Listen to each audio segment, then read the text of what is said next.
રાજ્યમાં જ્યાં એક તરફ નકલીની ભરમાર છે તે વચ્ચે રાજકોટથી અહેવાલ કે જ્યાં નકલી પોલીસ ઝડપાઈ। ડીસા પોલીસે ઓળખ આપી રૂપિયા પડાવ્યા હતા। યુવક પાસેથી ₹40,000 પડાવ્યા હોવાની વિગતો છે। યુવતી સાથે યુવક હોટલમાં ગયો હતો। યુવક બહાર નીકળતા ધમકી આપી 1.5 લાખની માંગ કરી હોવાની વિગત। યુવતી સાથે ખોટું કામ કર્યું છે, કેસ થશે તેવી ધમકી આપી। સમગ્ર મામલે શંકા જતા યુવકે પોલીસમાં અરજી આપી। એ ડિવિઝન પોલીસે સીસીટીવીના આધારે કાર્યવાહી હાથ ધરી છે। અલ્તાફ ખેરડિયા નામના નકલી પોલીસને પણ ઝડપી પાડવામાં આવ્યો છે।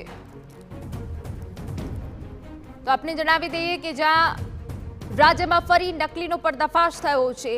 નકલી પોલીસ બની યુવકને છેતરવાનો પ્રયાસ કર્યો। ડીસા પોલીસે ઓળખ આપીને રૂપિયા પડાવ્યા છે। યુવક પાસેથી ₹40,000 પડાવ્યા। યુવક અને યુવતી હોટલમાં ગયા હતા અને આ યુવક બહાર આવતા તેને ધમકી આપી 1.5 લાખ રૂપિયાની માંગ કરી અને 40,000 તો પડાવી લીધા। યુવતી સાથે ખોટું કામ કર્યું છે, કેસ થશે તેવી ધમકી આપી। સમગ્ર મામલે યુવકને શંકા ગઈ અને તે બાદ તેને પોલીસમાં અરજી આપી અને પોલીસે તપાસમાં સમગ્ર બાબત સામે આવી। એ ડિવિઝન પોલીસે હવે સીસીટીવીના આધારે કાર્યવાહી કરી છે।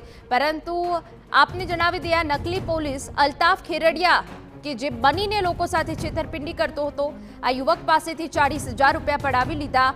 યુવતી સાથે ખોટું કામ કર્યું છે, કેસ કરીશ તેવી ધમકી આપવામાં આવી, પરંતુ યુવકને શંકા ગઈ અને તે બાદ પોલીસે જાણ કરવામાં આવી અને પોલીસે આ યુવકને ઝડપી પાડ્યો છે, જેનું અલ્તાફ ખેરડિયા નામ છે। નકલી પોલીસ બનીને રોફ જમાવતો હતો। પોલીસ દ્વારા વધુ કાર્યવાહી હાથ ધરવામાં આવી છે।